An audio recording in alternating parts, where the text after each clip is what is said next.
सत्ता, कीर्ति और संपत्ति प्राप्त होने के उपरांत भी जो अपनी बुद्धि को स्थिर रख सके, वही देवराज बनने योग्य होता।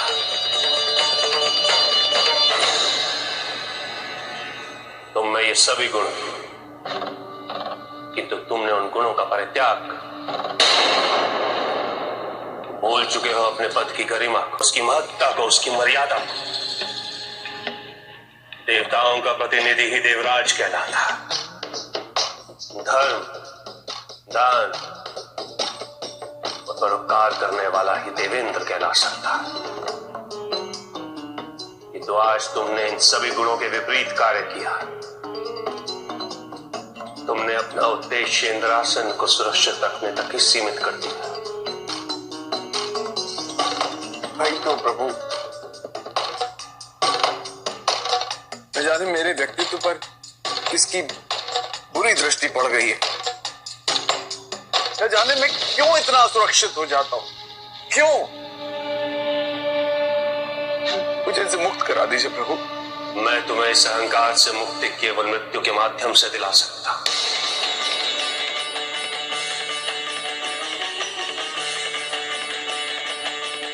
और कोई उपाय नहीं है मेरे पास। दया कीजिए। यदि तुम जीवित रह के इन अवगुणों से मुक्ति पाना चाहते हो, तो तुम्हें स्वयं प्रयास करना होगा, क्योंकि इस अहंकार, इस सुरक्षा के जन्मदाता तुम स्वयं, इसका स्रोत तुम ही हो।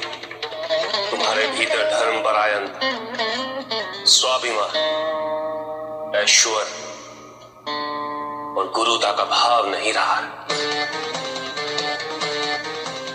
तुम्हारे लिए केवल बाहरी सौंदर्य का ही महत्व, आंतरिक सुंदरता का कोई मूल्य नहीं।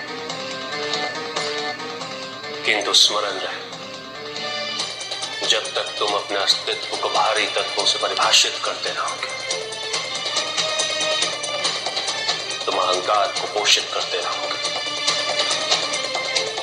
संतोष को तुम जितना बाहर ढूंढोगे, उतना ही असंतोष बढ़ेगा, असुरक्षा बढ़ेगी।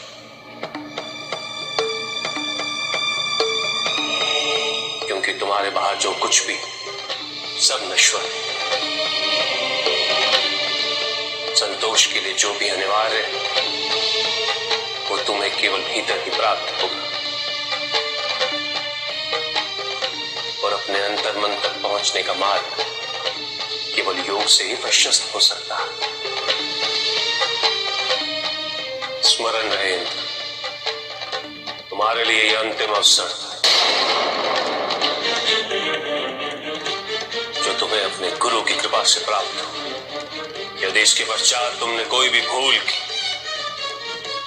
क्षमा की अपेक्षा करना उससे भी बड़ी भूल होगी। तुमने त्रिशरा का वध करके जो पाप किया, उसका परिणाम समस्त संसार के सामने भविष्य में अवश्य आएगा।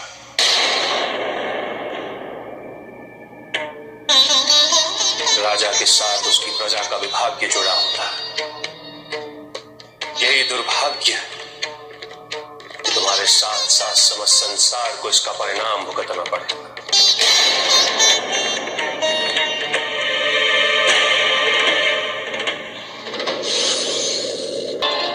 तुम्हारे पास प्रायश्चित के अतिरिक्त कोई भी विकल्प नहीं, और तुम्हारे प्रायश्चित का मार्ग स्वयं तुम्हारे गुरु प्रशस्त करेगी।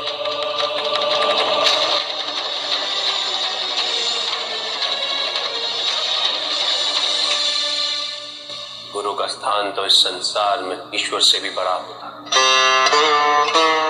जिस प्रकार सूर्य के उदय होने पर अंधकार दूर होता है, उसी प्रकार गुरु के वचन मन में फैले अंधकार को नष्ट कर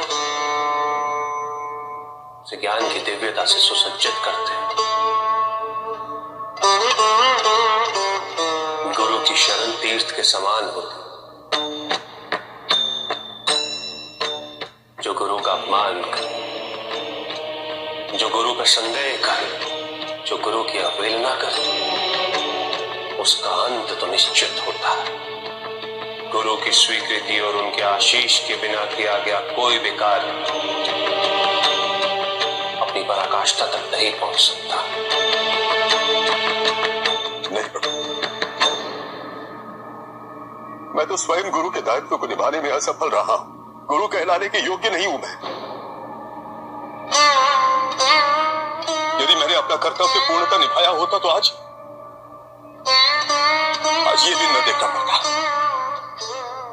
कितने कल बीत गए हैं प्रभु, किंतु मैं अपने शिष्य के मन का अंधकार दूर नहीं कर पाया, उसके मन का विकार दूर कर नहीं पाया।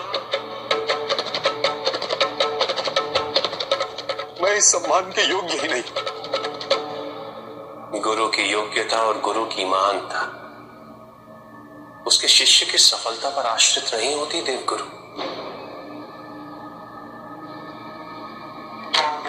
गुरु तो ज्ञान का महासागर होता है।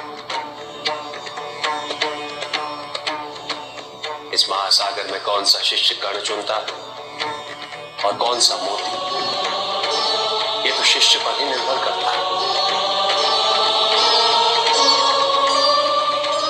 आपने तो सदैव गुरु के धर्म का पालन किया। आप तो सम्मान योग्य हैं देवगुरु। आज आपने संकटपूर्ण परिस्थिति में अपने शिष्य का साथ नहीं छोड़ा, अपने शिष्य के प्राणों की रक्षा कर गुरु की गरिमा, उसके महत्व और उसकी प्रतिष्ठा को पुनः स्थापित कर दिया।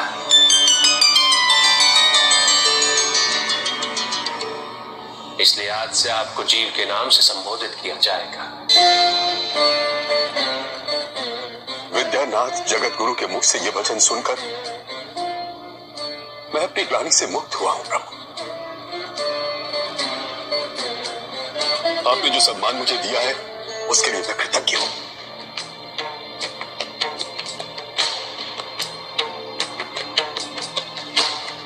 जाओ इंद्र, इस जीवनदान को अपना नया जन्म समझो और इसे स्वयं सार्थक बना। अवश्य प्रभु, अवश्य।